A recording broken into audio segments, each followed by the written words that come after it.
Welcome everybody back here at Veil of Sound. And we always like to proclaim our slogan of lifting the veil from underground music. And every once in a while there is a newcomer band, which makes it really, really easy for us to do that. And I'm very, very happy to have Killian Bronick, I've learned it before, from Epimetheus here on the show. So, Killian, thanks for joining. Thank you for having me. So, Killian, when we are recording this January 13th, in a few days or a few weeks, the record is coming out. Your debut record, full length, self-released as it should be, Perseus 9. Before we come to the record, the first thing that we always do here on the show is the plug of the day, a band, a project, none of any that you are involved in, that you would like to plug. And I'll give you also, as usual, a moment to think about which project or which friend's band or whatever you would like to promote. And I always like to come up with stuff that is somewhat associated to the sound of a band or that has some kind of relevance for the band and the sound that they have and the genre that they're in.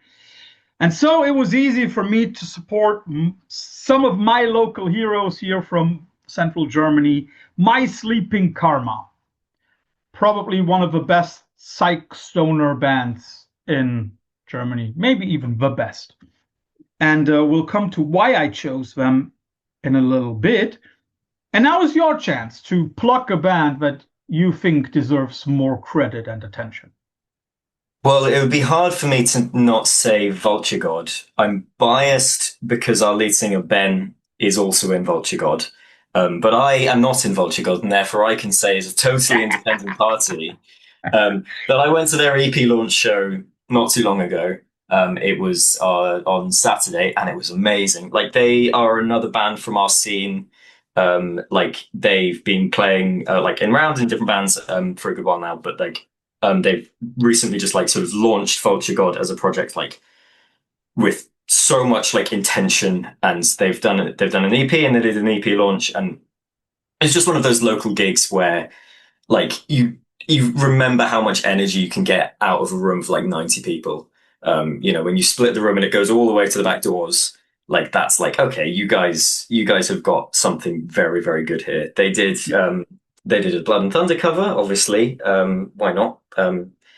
In tribute to Brent Hines and everything, and it was just awesome. It was just, I mean, yeah, they are a great band. I'm not just saying that because Ben, our singer, is also in them. Like, they are I think they're a good example of like why we are so in love with the Bristol scene at the moment. Like, they have so many weird influences. Like, they sound like sort of proggy, but then some of their new stuff's like sounds like Gojira's sort of half covering ISIS. Like, it's a good sort of mix of that sort of same thing of you can do whatever you want if you have that sort of like no expectations of like really hardline genre stuff. Just like make music that all of your members clearly just like, and then it comes out as just extremely good and obviously connects with people because they had that like amazing energy when they played last.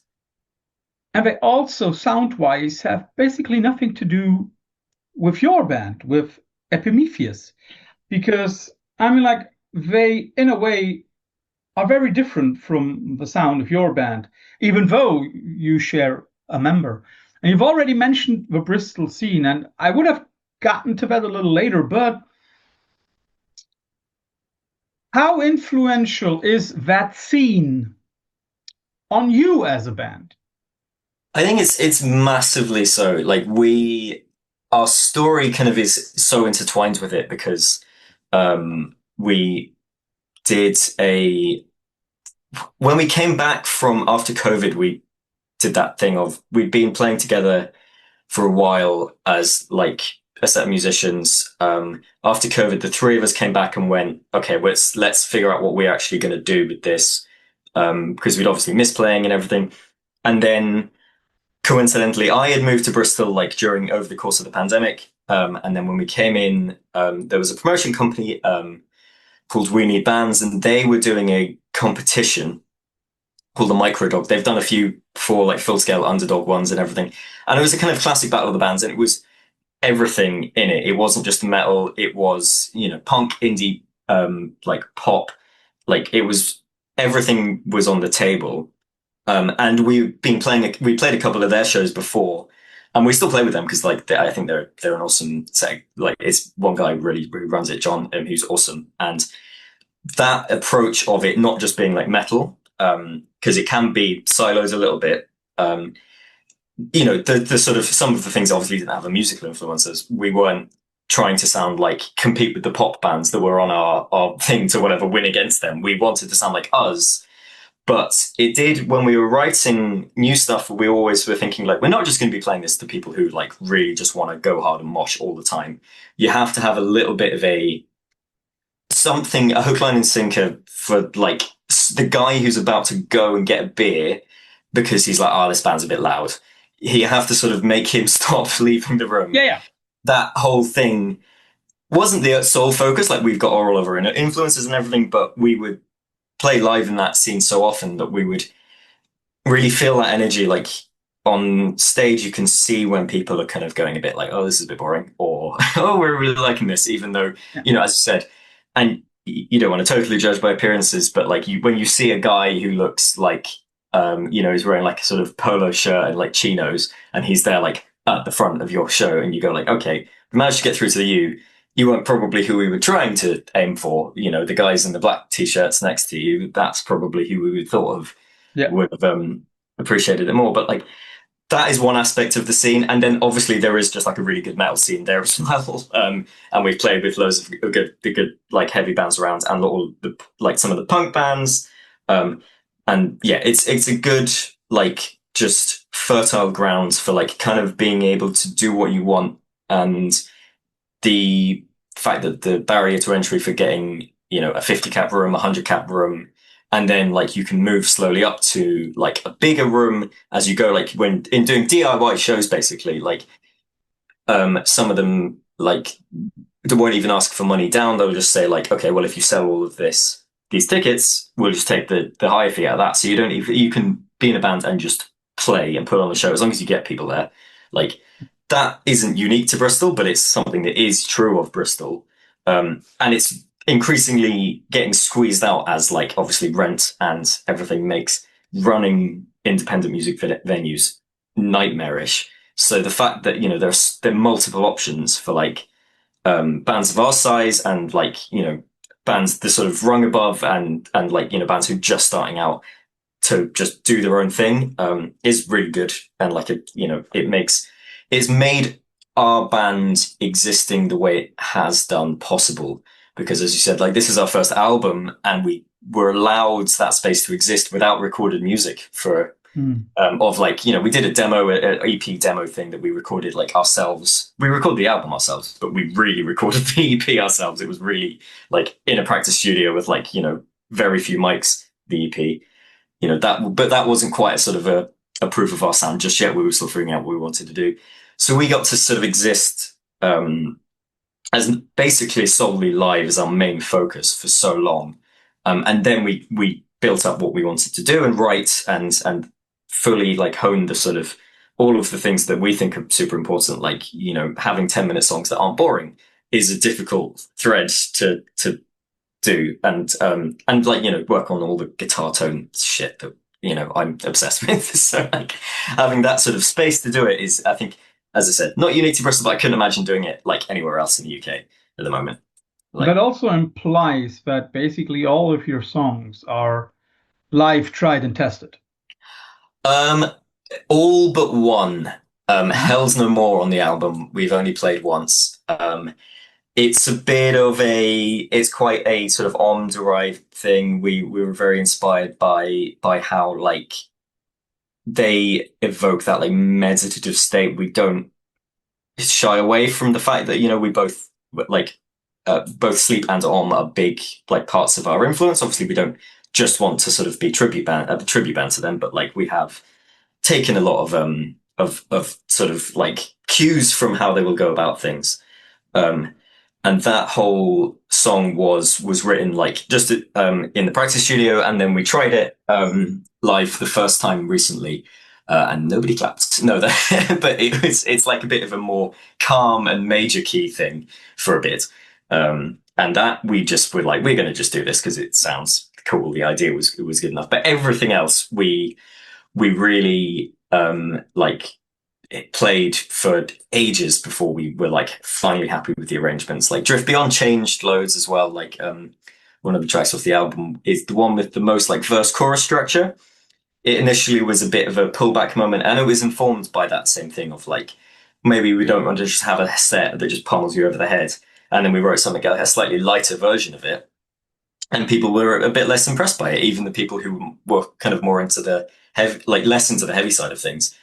But then we amped it back up again. We made it heavier, and it clicked with people in a live environment. And we went, okay, there we go. It's done now. Like it's finished cooking.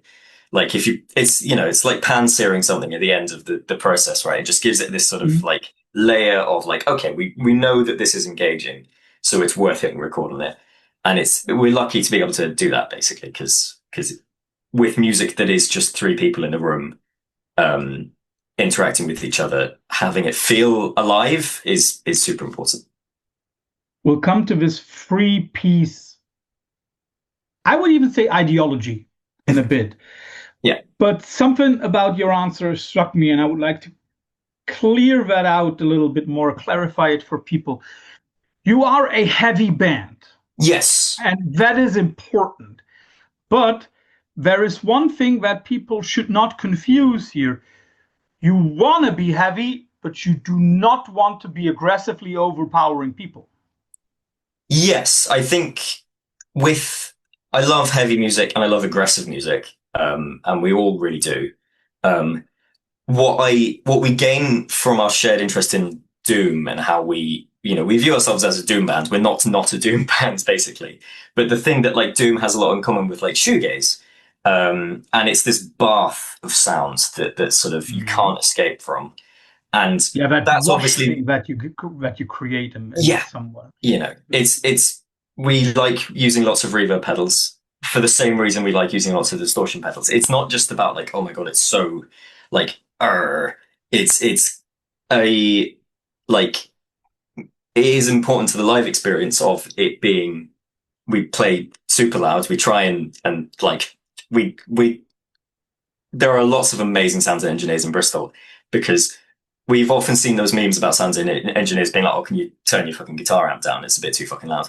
A lot of the time we get to really push it in like the size of runs we play, which is great because it means that we get to have that intended effect of like, it's really, really heavy when we want it to be. But like, yeah, what we're trying to say with the music isn't like, fuck you. Like that isn't the sort of like main goal of where we're coming at it with, because we're all inspired by that sort of, as I said, like the Om thing, the sleep thing, the sun thing for me, particularly. It's more about like maximalism for the sake of it is an interesting experience. And it's part of like what makes like heavy guitar music engaging for me, more so than just like, a band like Vulture will get you to sort of like run across the room at somebody else and have a good time in a wall of death. That's fine. That's awesome. Like, but that's going to be less common at our shows because, yeah, as I said, we want that close your eyes, nod your head, appreciate the riff kind of thing. That like, but then again, it's like packaging that up of like, how do you make that sound not ridiculous to somebody who might be walking past who's never heard of Boris and go like, yeah, okay, this is engaging still. As you said, like we're not heavy. We're not trying to sort of lighten the music up. It's about keeping that same core, but having it be, not turn people off for the sake of it, because we could be antagonistic to the audience if we really, really wanted to. And some would argue that we are. Maybe the people who have walked out of our shows just going like, Jesus Christ, these guys are playing way too loud. And so on. But like, for us, it's about, it does draw you in of just like it hits you in the chest, and you go, okay, this is where I'm at with this, and that's what we're trying to get across with the album. And a classic music interview phrase. What's what we were trying to get across. You definitely do that. There is no question about that. And then you've said it's important for you to work as a three piece, as a trio. And that also shows in the music because maybe not a lot of people notice it at first spinning your record, but whenever we get a guitar solo, we only get a guitar solo. There is no rhythm guitar below it, beneath it. So when you are writing your songs, is the performance aspect one of the key aspects? Yes, for sure. We write in a sort of painfully democratic process. Like it would be Oh yeah, that so only much works in a easier. trio. In a quartet, it's Yeah, not possible. in a four you're fucked because obviously so two people go actually like this, two people go actually like this. Three, But that's the you have drummer never to counts. yeah yeah there we go. But we do write in the practice room as a three for the most part. People obviously people bring in ideas, but how we do it most of the time is let's all play stuff, and as we sort of assemble it in like together in this thing of you just try ideas, and then if they fit, there's some we sort of go like, okay, let's go in this direction, and then if two people want to go in one direction, and then one person wants to go in the other direction, that one person who wants to go in the other direction has to sort of make their case, and then we eventually arrive after all of this process. As we don't have a band leader, basically, which again, it's great in some ways. It obviously means that it's like takes some time, but I think it is great for us because it means that we all feel like we've had a hands on the steering wheel, and that performance aspect, like you mentioned, to go back to the actual question, sorry, was is that idea of we are in that room, and I will always want to be thinking about, okay, so we're going from a quiet section to a loud section, or I'm going to a section where I'm playing a lead part, and or I'm playing a part with loads of reverb on, and I need to take a second to turn all of my fucking pedals on.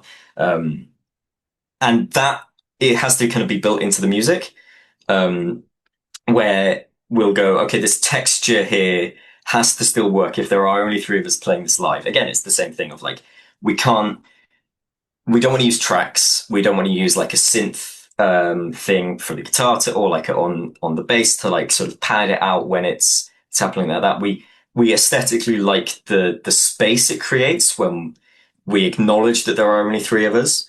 Um, so when we put together something like so Perseus 9, right, is that example of the guitar solo comes in, and as you said, there's no rhythm guitar, and it's almost like a benefit of like doing that because then your ear goes, oh, hang on, something's changed there, and you may not notice it on the first listen of Mm. like, but it draws your attention to it as opposed to just like, okay, well we've got, we've got Logic, we've got Infinite, we've got 256 tracks or whatever it is in Logic. You can just add guitars, guitars, guitars, guitars.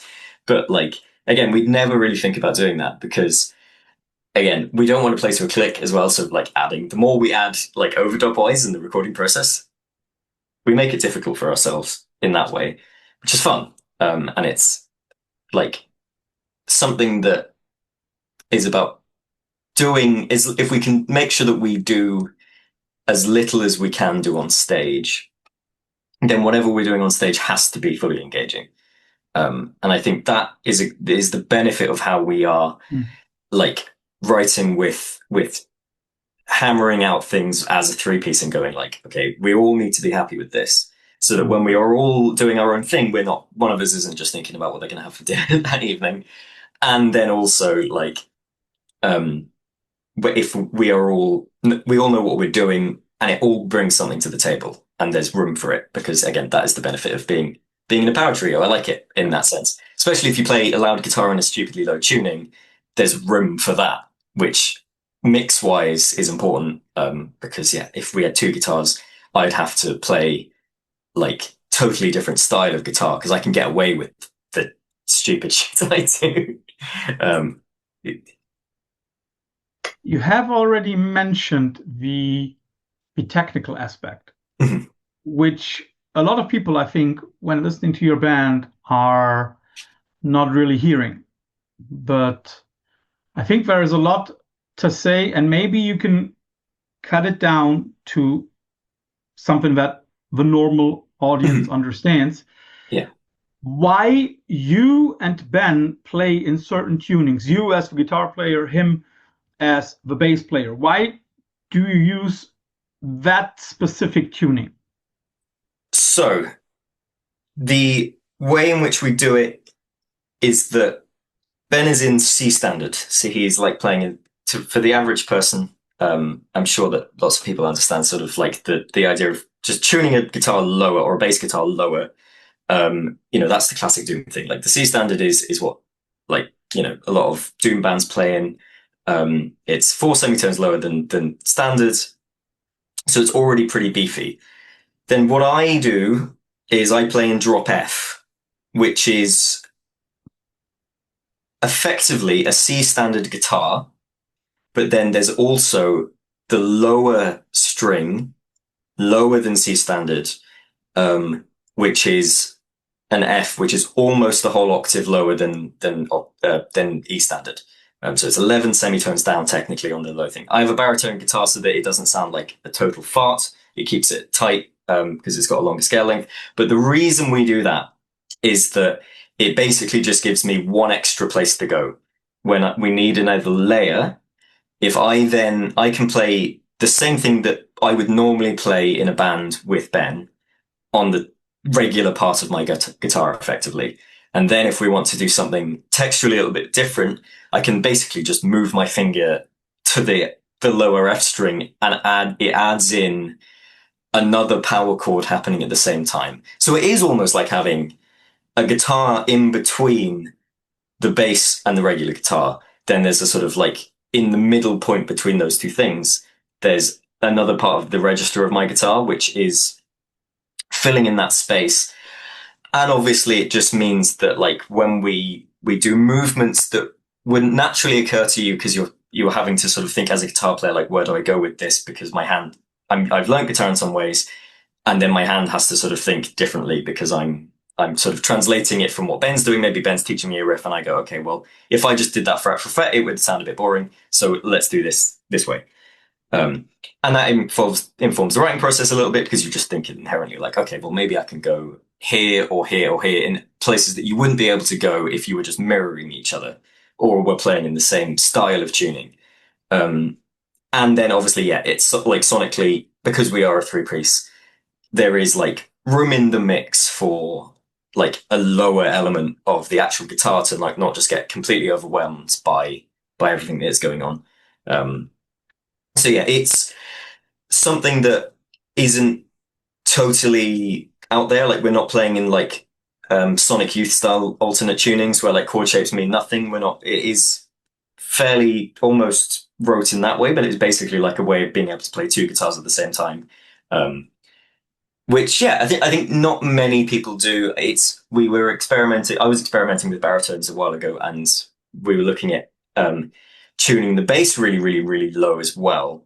And practically that is possible, but the limit of human hearing is 20 hertz for the low end. The F below the F that I play, the octave below, if you were to tune the bass down as well, is 22 hertz. So you are Just approaching barely. the limit of audibility. And at that point, there's no sound engineer at like a local venue who's going to go like, oh, well, I know what to do with that. Like, there are people who can make it work. I'm not sure how Conan do it. Conan, I know, tune really, really low as well. I think they tune in F as well. I've no idea if their bassist is just playing in F and just there's loads of distortion adding up our harmonics. I don't know how it works. But for us, what we found did work was, and also because Ben plays quite like a bright bass tone, and it's quite like he's very busy. He does the Alceu Cisneros Geezer Butler thing up on the higher frets. And anyway, it kind of means that we almost swap roles. Like I'm doing the bass guitar things some ways. Because I'm like just filling out that space, whereas he's like doing a little, not melodic, but like, the sort of licks and the little bluesy bends up where he like in the higher registers, whereas I will just sort of, have it sound like a chainsaw down there. And in some ways, you already mentioned Conan. Your love for this tuning goes so far that you chose one of the, I think, former members Yes. of Conan to master your record, right? Yeah, well, his Chris Fielding, who did the mastering. We did think of him basically because he's worked with a couple of my friends before, but also I knew that like, okay, he's going to get the vibe. Um, like it's music that, I mean, I really did not want to send this to like onlinemasteringservice.com or whatever. Like that just, Yeah. that's struck fear into my heart. And I was like, okay, no, absolutely not. Cause yeah, like it's a unique set of like where the frequencies need to sort of hit, hardest. And obviously, yeah, he's going to understand that thing of like, obviously, if you've listened to Conan's music, you know the sort of, they are an aggressive band, much more aggressive than we are, but they still have that same sort of thing of you want to hear the pick attack of the guitar, go clunk in a very satisfying way. That again, it kind of all meshes together with the amount of distortion that's going on and everything. But like that for me is what makes, not the only thing that makes that music appealing, but like the fact that they are able to wean like clarity out of all of that like chaos and like really really brutally low guitars. I think it's super interesting as like a sort of exercise of like a lot of it is how like also they produce their drums and everything. It's like really really sort of this again, they introduce space and they're another power trio, and so therefore they can get away with it in a lot of ways that um, that classic like you strip it back and then you push everything else that you have left to 11, and then that's where I think yeah, for this kind of music it's that's where the most compelling stuff comes out for me. You've mentioned the live character, you mentioned the existence as a power trio. I think there is something else that we should mention, is the possibility of spontaneity on stage. If all of a sudden a solo is a few bars longer, then that doesn't work with a clicked rhythm guitar, for example. But is spontaneity for you as a band, especially live, one of those elements that makes it even more enjoyable? 100%. Like we won't often like fully disappear into like jamming things or like extend out sections when if we feel like it, we're not quite sort of, we don't quite like sort of accidentally experiment in that way. But there is an element of like spontaneity of like the part, because the guitar is so loud, it will feed back in different ways, and notes will sustain for different amounts of time. So therefore, you have a bit of a blank canvas to play with when there's a long sustaining section and I want to do like a drone. And then some days, just because of the way that things are set up, it will stay really low for really long and go just like a sine wave, and keep going. And then some days it will just like it won't last as long, and so therefore there's you've got to find something else to fill that space that still has that same like role in the music, and that is an enjoyable challenge because it means that I get to basically just play with the guitar pedals until it like sounds right. Like my dirt section on my pedal boards is like there's like 4 or 5 different things because they will all slightly impact the frequencies that like fully ring out, and then you can look at your bandmates and go like, okay, this is coming in here, and then we go back into it. Like, and yeah, the way in which we can just like, yeah, it's not quite, fully go into jam band territory, but, you know, no two like foot like guitar performances. Like if you were to put like a GoPro on the headstock and like look at what I was doing, like they wouldn't, don't want a lot of repeatability in like where I put in little bits and extra things that you can do, the fun things that happen when you are playing a guitar at like full volume, which is a very different like physical experience to playing a guitar like at practice volume through headphones. Like guitarists who have only like ever played at home and like beginner guitarists before they like go out and play live, you have to learn how to play differently when you are playing with something behind you that is going to hit the strings and make things ring out differently. And I like that. It's kind of like fighting an animal, in a way. Like you never know where it's going to go.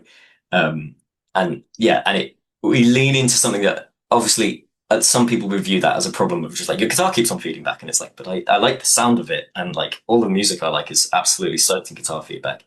But then, yeah, again, from not from the technical side, but from the musical side, um, we do have a sort of like push and pull with the tempos and everything, and we will. I think a drummer said it'll be as fast as it is on the night in one practice. Like the tempo is maybe set by what the room is feeling like, and that is not something. If you've got like a thing with MIDI and it goes, oh, it's 120 BPM actually, like Yeah. then you might not be able to give that its best shake because, yeah, as you said, it's a bit of a like you're splitting hairs when you're saying, oh, well, we're going to do it 5 BPM faster, and that's what made all the difference. Like the Yeah. show went from 4 stars to 5 stars at that point, but it Yeah. does make it feel more exciting if that can happen. And yeah, so that approach of like having it be like super loose and like not like playing wise, but like as in we are free to do what we want, as opposed to like chained to like the idea of like we've got an expectation of people want something that sounds repeatable to come out the speakers. Like we want it to not sound like this is ever going to happen again because everything's going to explode at the end of the set, that kind of thing. Of I have a few questions before we come to the quickfire round at course. the end, and one of them is, it's I know that musicians, for a specific reason, hate genres. I know that for a lot of music lovers, genres are important. You often talk about Epimetheus as a doom band. Would you be shocked if anybody called you, let's say, an American stoner rock band? Um, I wouldn't be shocked because like we all do like Caius. Um, and you know, there's things like Earthbound has a bit of that like chugging rhythm thing going on with it. Um, it definitely is an element of the sound. I would be surprised if someone picked it out as the main element. Mhm. Um, but like it's definitely there. Like this, you know, the classically, you know, things like Caius and Sleep, they do sit on that borderline between doom and stoner and Yeah. stoner doom. Like the fact that that subgenre in itself has so many subgenres is amazing and hilarious, and we all love all of that kind of music. Yeah, Doom But yeah, itself also has like 20 different subgenres. yeah, it's amazing, and like it just speaks to people who are like super like clear about what they want out of their stuff, and like you know we always think about that when we come to sort of write, we do kind of okay, we'll go into a stonery bit here or a bit of a like a shoegazy bit here, Mm. um, but it's that thing of when you're in the moment, you use genres as like a kind of okay, we're going to add this bit in here, like colors, extremely pretentious way of putting it, but colors in painting, No, and then that when is. you but when you step back from it, you go, I don't know what that is on average at that point, and you have to think about it from like a whatever sort of what do we put on the poster kind of thing for the show. Yeah. Um, at some point, you have to say something about what genre you are, because otherwise, you know, people are going to turn up and not know what to expect. Yeah. Um, but They yeah, for expect Limp us, Bizkit sorry, all of a sudden it's you. yeah, and maybe that heel turn will happen at some point, but not quite this album. Maybe two down the road.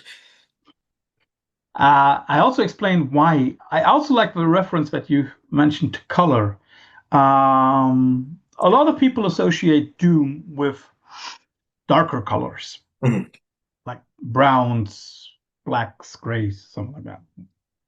I normally don't, and I also, in your case, don't, because I see that stoner element a little bit more than you might be doing. Because a lot of the tracks have a certain yellowish hue, a silver hue on the horizon, where all of a sudden it's not meant to pull you down, where we are again at the Mhm. overpowering thing, but where it is like lifting people up, where the mantras that you play, because sometimes they really sound like it, become as if it's not just for the sake of the song, but, and here comes my question, also in a way, a mantra for the sake of all the people involved and their souls. The three of you, the people who are at the show, the sound engineer, and whoever else.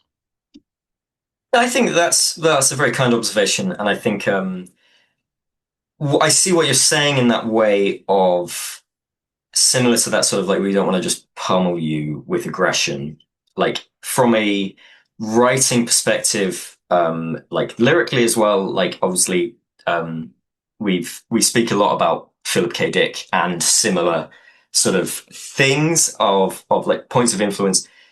Lots of sci-fi is great for metal because it's you know it's sci-fi. It's a sort of it's a genre thing. It's a sort of extreme exploration. It's inherently going to have that like it's rife to write riffs about spaceships. It makes a lot of sense. But obviously, where like if you look at people like Philip K. Dick, who we will bang on about, if you ever catch us in the pub and we've had like 3 pints, me and Ben will just start turn to each other and just go Philip K. Dick, Philip K. Dick, Philip K. Dick. And the For all the reason I people bring who might not know Mr. Dick, he's the yes, one who wrote the literary basis, for example, for iRobot, or was it for Asimov? No, Blade that was Runner, Asimov. yes, For Blade Runner, and also, of course, for Minority Report. yes, and lots of he's kind of had a bit of a like sideways influence in lots of other ways. But what his if you find like his career as a writer is weird because he goes from basically writing pulp sci-fi as quickly as possible to sort of slightly more like traditional like sci-fi novels that are kind of like literary and acclaimed, like Do Androids and so on, to basically having a bit of a religious experience and effectively a full mental breakdown. And the whole story is like very interesting, very sad, and but a lot of the stuff that he writes about is about religion, and it's about like his own like very sci-fi influenced sort of like experiences with that side of things. And for us, it kind of that as an expression of that same thing that like maybe Ondu, right? When you get to that, like it's meditative, it's like On's the imagery is all explicitly very religious, and it goes beyond just like haha, we're all just like nodding our heads at this doom riff that's repeating and repeating and repeating. It gets back to drone music, which there's a book by Harry Sword called Monolithic Undertow, which is one of my favorite books ever written. And I recommend anyone who's checked this out to go read that book because it's very interlinked. But like it talks about basically how you can trace bands like Sun all the way back to like Druids and similar, of like a sustained sound is seemingly accesses some sort of other primal thing in you that isn't quite the same as other music. Like it's slightly transportative. And that's the same thing that I think we find compelling about like the sci-fi element of like, you go to another place, be that in like a very literal physical sense or a bit more of a metaphysical sense.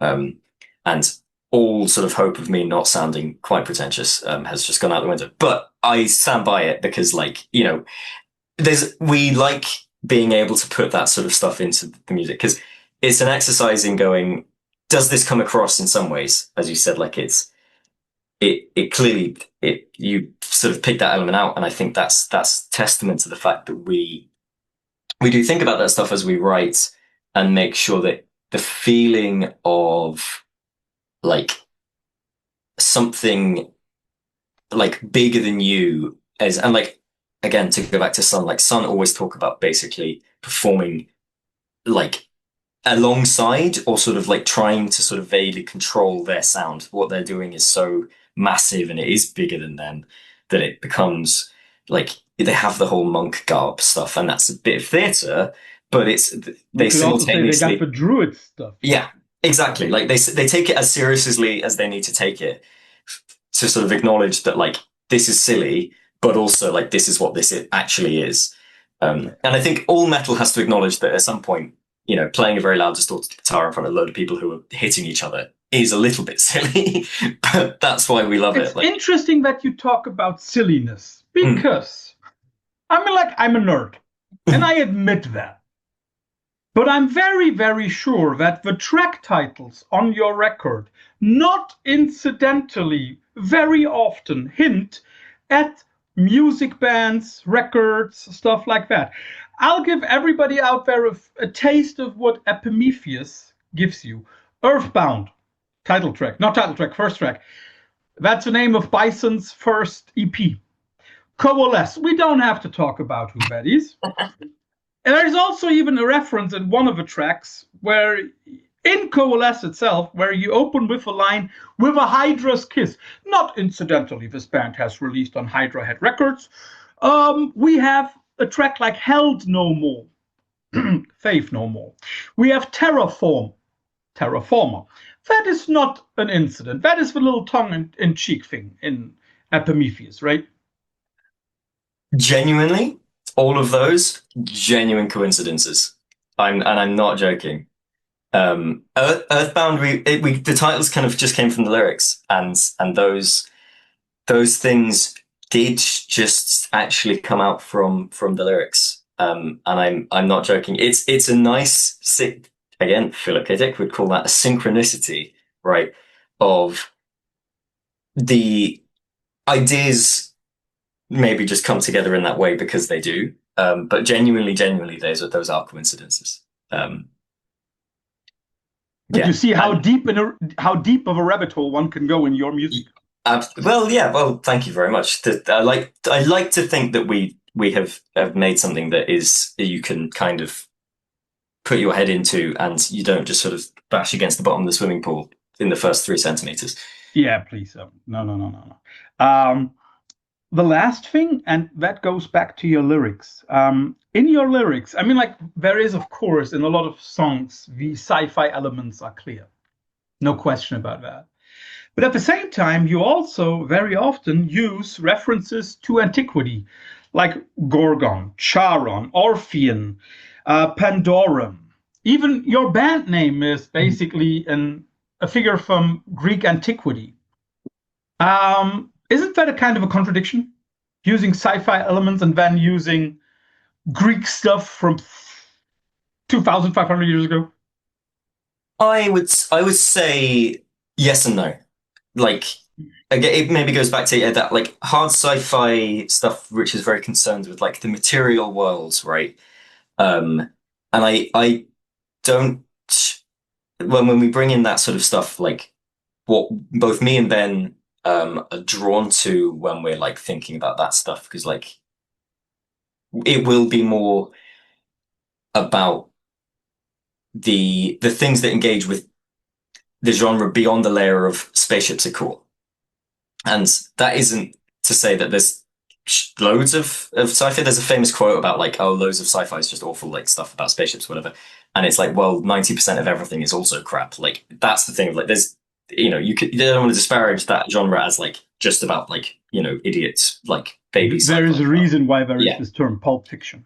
Yeah, exactly. And I think that side of things, like it's the more like looking upwards to the like what might happen to humans and everything as a way of talking about like that more transportative element of like something a bit more ancient is, I think it is in harmony with like talking about mythological stuff, because it's ultimately the stories that we're trying to like get at to some degree. We're not totally a narrative band. We're not trying to make Pink Floyd's The Wall, but we are aware of the fact that you've kind of got to have a fully realized story and then kind of like maybe give you like, half a paragraph of something that could be a novel and go like, that is when you have that thing in a song where it's really, really wordy. I think that maybe for us, it can detract from like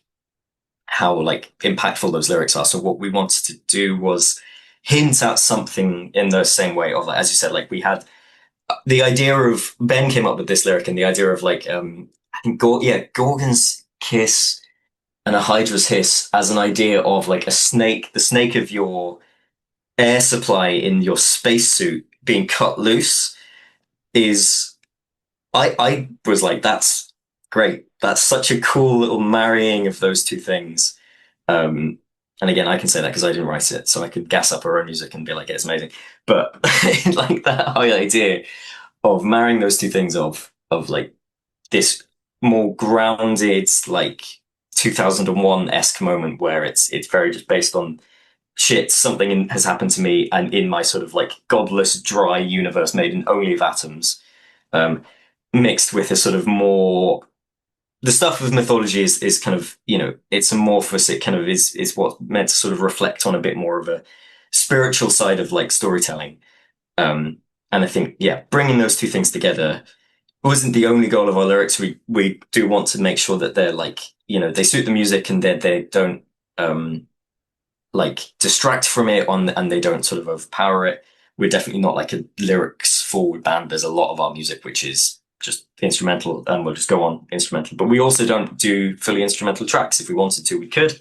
But like, yeah, I think ultimately that democracy of us that shakes out at like telling just enough of the story, and those words in that sense are like the little keys into bigger rooms. Those words, you not to say it's a shortcut to sounding intelligent, but like it's a way of like bringing in something from someone else has already done the work for you. Like the mythology is already there. You're drawing on a tradition as opposed to be like, well, my spaceships are different. Like that isn't. Yeah, it's a sort of acknowledging the fact that it's modern myth making is fine as well, and it's cool sort of to have that coincidence aspect of it where something just clicks and works, and you write like according to what just comes up. Like Perseus 9, the name of the album, is a misread of Perseus 9, which is the name of a spaceship in a Philip K. Dick book. Ben read it as Perseus. I also read it as Perseus the first time I read it, because Perseus is a thing. Perseus is a guy from Greek mythology. And when we just were like, oh, we'll name a song that, and then it turns out to be the song that we wanted to name the album after.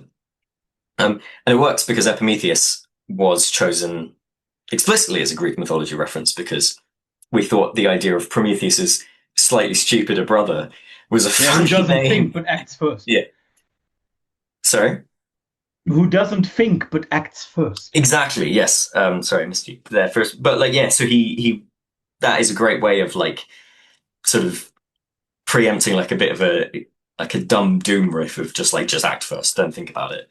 Like it's a great like little coincidence thing, and drawing on that is yeah, it's what makes us, I guess, like inspired by people like Philip K. Dick, who wrote using the I Ching and so on and so forth. So sometimes to great detriment of the books, but like, and would be obsessed with coincidence and everything. And it's a fun little creative exercise that, yeah, is fulfilling for us, and we hope doesn't bore the pants off people when we corner them in a pub and start talking about Maze of Death.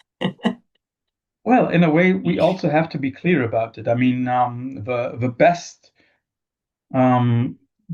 literature is literature which is usually not just standing on its own, but also very clearly, how should I say, which also at the same time very clearly has its feet in those that came before. I mean, like, think about the Sword, and they have this one record called Warp Riders. Mm-hmm.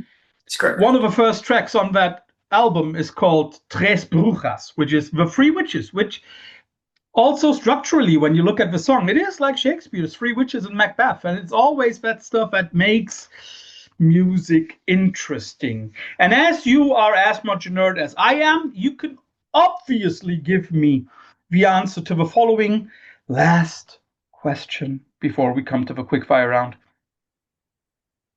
Are you aware that you are only 2 corners away from probably the best sci-fi movie of all time? How do you mean? You only have to go from your band 2 corners, and you are at basically the best sci-fi movie of all time. Explain. Epimetheus is the brother of Prometheus, which is one of the series of Alien. Yeah. And here comes the intertextuality thing. There you go. In Alien, of course, in Alien and in Aliens, these spaceships are also intercultural and intertextual references, because one of them is called Nostromo, and in Aliens it's Sulaco, which both reflect onto another myth of ancient times. I'll give people a moment to think about it. And we too come to the infamous quickfire round at the end. You will always get 2 alternatives and have to choose one of either. And I'll give you, let's start with some stoner rock before we come to other stuff. I'm not sure how familiar you are with both bands, but Fu Manchu versus Yawning Man. Just pick one, right? Yep. Um, Yawning Man. Can you say why? They were Apart from the the fact that they are the inventors of the whole genre, basically. yeah. So I think they. It's a great name, and they have an awesome. It's quite a clean thing that they do. Like the tone is very clean, and I listened to that record, that one Yawning Man record with the rock as the album cover, which name escaped me at the moment. But I'll look it up. You go on. what? Yeah, I listened to that when I was really young, just first getting into it and like exploring the whatever the Doom Stoner tag on like Bandcamp, and then that was like one of the most popular ones on there, I think. It And yeah, must be Rock Formations, I think. yes, it was, and yeah, that was wild. And I think they do a very good job of making a single sort of guitar riff sounds like the desert sort of vibrating in the heat like that. Yeah. I don't know how they do it, but it just makes sense. Like I heard those words like desert rock or whatever, and then you listen to that album and you go, yeah, it's 45 degrees Celsius out. That suddenly happens, when you listen to that album. It's great. Yeah. And then even in Bristol, it's 45 degrees out. Yes, somehow. But it's funny that you mentioned desert rock, so I'll give you probably the two desert rock bands that most people know, also because they share one band member, one or two. Caius versus Queens of the Stone Age. For me, that would be Caius. Mhm. Like I really like a lot of Queens of the Stone Age stuff. Like Caius was that sort of like flash in the pan, lasted for less long, a little bit more chaotic. The production is worse in a good way. Like I like the fact that it's blown out and messy, Mhm. in a way that like yeah, I don't I've not really kept up with like later Queens of the Stone Age albums because they started to turn the game down on their guitars, and how dare you, obviously terrible. But I guess the next one will be hard for you because it's Om versus Sleep. that is difficult, I obviously. know. There's they do offer as much as they are sort of drawing from they have they share Al now and obviously came from Chris at the time. They do offer very different things, and I think for me, Sleep are a slightly more. If it was desert island situation, desert rock island, and I had to pick one, I think it would be Sleep because the the way in which like something like Dope Smoker just develops over that hour um, doesn't really get old because if it did get old, it couldn't really justify being an hour long. So you can just Yeah. listen to that album on a loop forever and ever. Not that you can't do that with Om, but I think yeah, the sort of as we were talking about basically, Doom and Stoner and everything and power trios of that's another thing that you mentioned about not having rhythm guitars under solos and everything. I think even though on Dope Smoker they had like they were maxing out tape machines and using every single track possible for guitars. When they went into a guitar solo, a lot of the time I think they took away the rhythm guitars so that it still sounded like them. And I was like, Mm. bah, I'm stealing that idea because yeah, it catches your ear and it's good. So I think for me, yeah, them and I don't think there's a Sleep album that like I don't like love to death. Like I really, really liked The Scientist when it came out. And that just, yeah, that blew me away on its release. And just, I don't think I've not listened to that for a month, like, since it came out. Like, I'll give you two American bands, but not stoner, more in the sludge regions, both from the wonderful state of Georgia. Baroness versus Mastodon. now that is tricky. Although I will have to say Mastodon for me, because it may be in short. I don't know. There's a copy of Moby Dick over there. My favorite book of all time, maybe. And so yeah, Mastodon for that reason alone. We'll stay in the US, but we'll go into the wonderful genre of shoegaze. I have two couples for you, both. All four bands are as far as I remember, based in the States. The first one is Nothing versus Cloakroom. I would say nothing. If only because of their amazing fucking record with Full of Hell. That thing is unbelievable. And I did also really like the more like shoegaze, straight ahead shoegaze stuff. I think that thing is really good. And then I would like to move a little bit more into the, I think, a tiny bit more elegant realms of shoegaze. I'll give you Greet Death versus Whir, WHIRR. Oh, I would have to say Were because I think Were is I don't think I've actually heard Greek Death. Oh, you have to change that. Yeah, I will check that out. I listened to a Were record a while ago and I remember really clicking with it, so I'll say Were in that case. Yeah. And I mean, like, of course, I cannot let anybody from Bristol go without giving him at least the Bristol sound bands. Massive Attack versus Portishead. Fuck you. Love that reaction, but you still don't get out. Portishead. Which is the only real question, a real answer to that question. Everybody loves Massive Attack. I understand that. Yeah, both great bands. Again, for me, I had Dummy like on CD as one of the first ever records I bought. I was a depressed teenager, so but it's an awesome fucking album. Like, just yeah, unbelievably beautiful. So, as much as like they're both great bands, like I think yeah, I draw more out of like Portishead and like Beth's voice. Just unbelievably, just one of the coolest fucking voices in music. So yeah, I think there is no denying that her voice is probably one of the 10, 15 best voices in all of alternative music. Yeah, definitely. It's in that list for me, for sure. Let's jump a little bit out of music and into, well, let's simply just say movies. And we'll go a little bit more from the realistic to the unrealistic. Which movie series do you prefer? The Bond movies or the Mission Impossible movies? I would say Mission Impossible because I remember watching Mission Impossible 1 on my PlayStation Portable, and that is my only real memory of those two franchises outside of Austin Powers by association, I would say. I've never really, I think the Bond movies are aimed at somebody, it's not me. So. Oh, that's good. And I think the next movie couple is more to your liking. Okay. 2001 Space Odyssey versus Event Horizon. Ooh, that's a good comparison. I was half expecting you to say Interstellar as the second one. I can give you another one of those if you want. First, Event Horizon versus fun. 2001. Event Horizon is fun.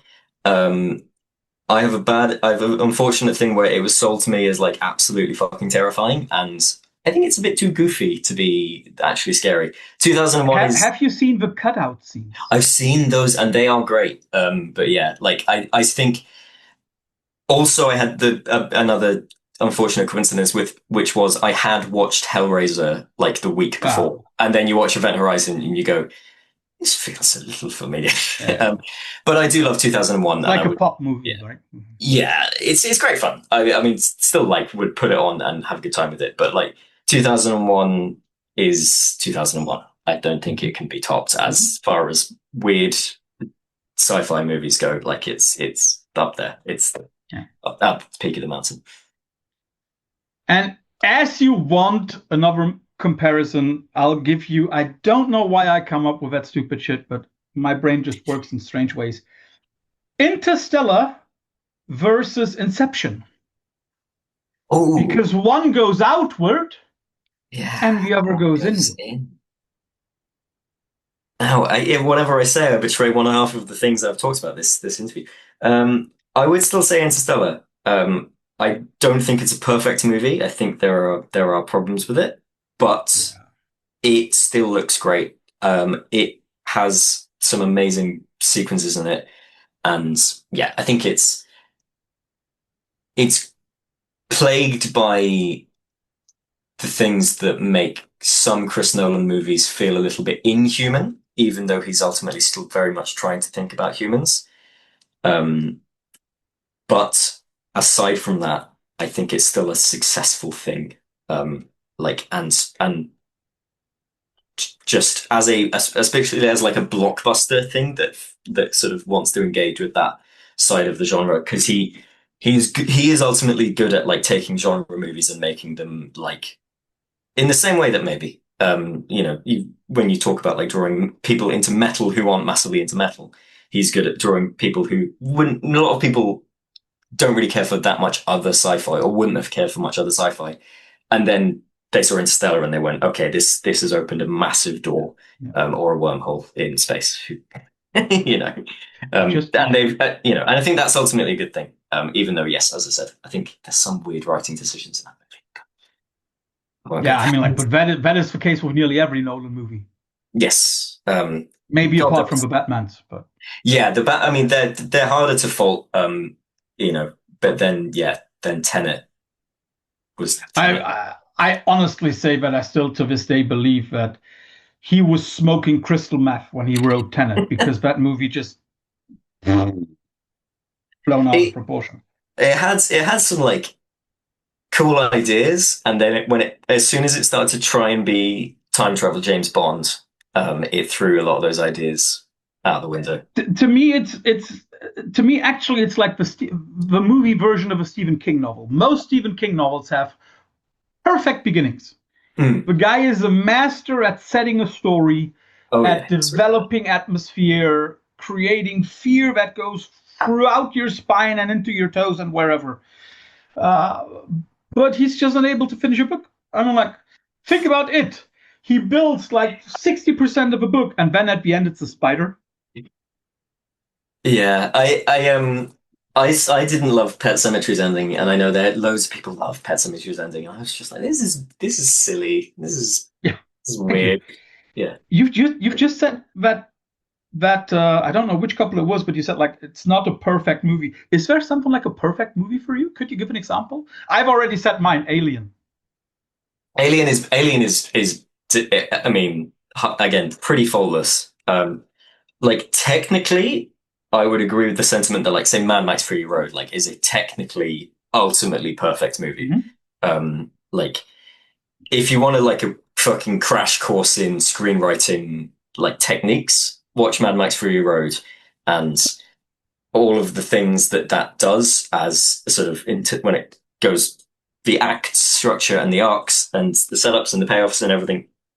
It's just unbelievably tight.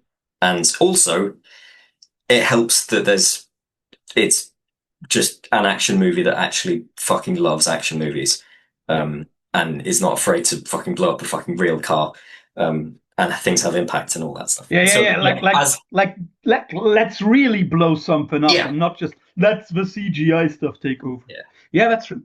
I think that's a technical like mastery in writing as a sort of like imperfect perfect movie, and like what I think is like sort of I would bat 4 in the corner, even though it's like it definitely got flaws. I would say like RoboCop. The original one or the later version? The original one, just because he shoots a guy's dick off, hilarious, and he deserves it. And B, it's so violent. It's so violent. And it's so over the top gory.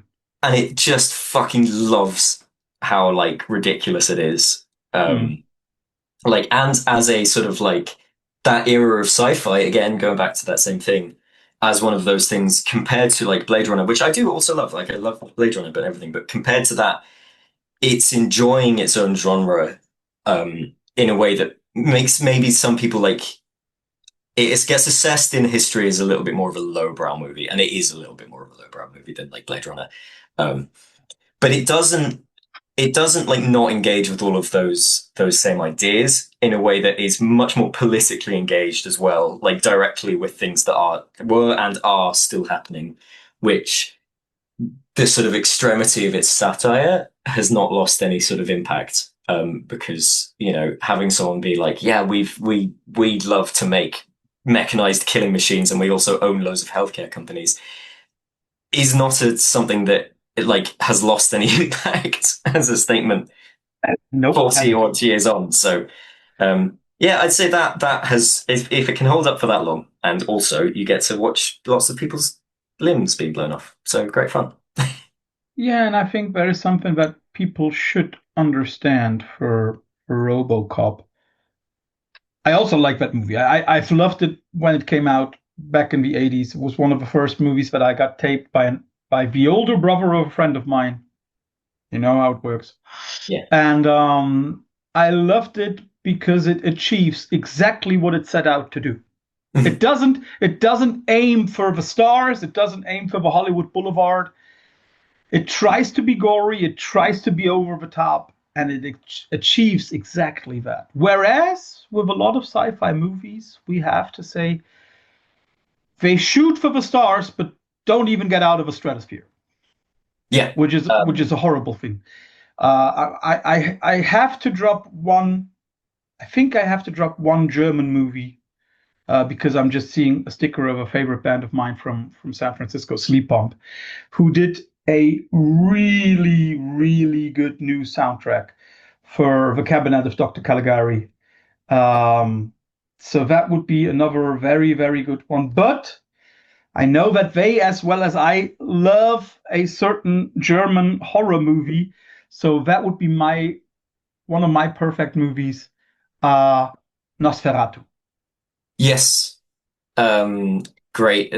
I presume you mean the 22. Yeah, yeah, yeah, yeah, yeah, yeah, yeah. I like the Robert Eggers one. I thought it was great. But the 1922 one it's really cool. It's really just evil, and not just from like a copyright perspective. Yeah.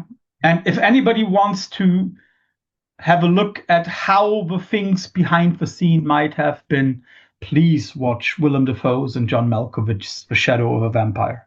Oh yeah, It just works I on mean, such a nice hyper level. It's wonderful. I know we could talk for hours on end. yeah, we're severe risk of going on about old movies for the rest of time. Killian, thanks for your Yes. time. Well, thank Give you. my love to the other bandmates. Hope to see you on European stages sometime in 2026 or 2027. Yes, it's a goal Thanks for for the sure. wonderful music. Well, thank you for your time, and thank you for your thoughtful questions, and for listening, and yeah, and taking it in the way you have.